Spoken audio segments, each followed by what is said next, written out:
This is the Mercedes-Benz ML430 WDC163. It's a V6.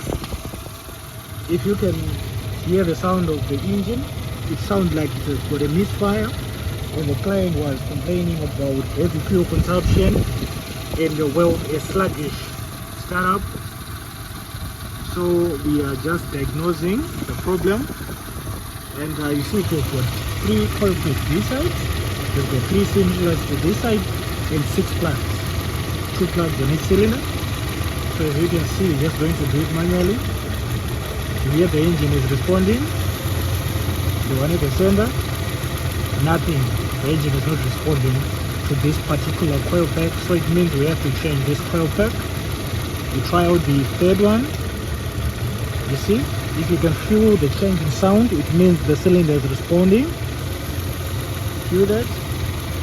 But nothing to the center. So that's our problem there. A misfire on an ML430 petrol. So we're going to change that coil pack there. Cheers guys.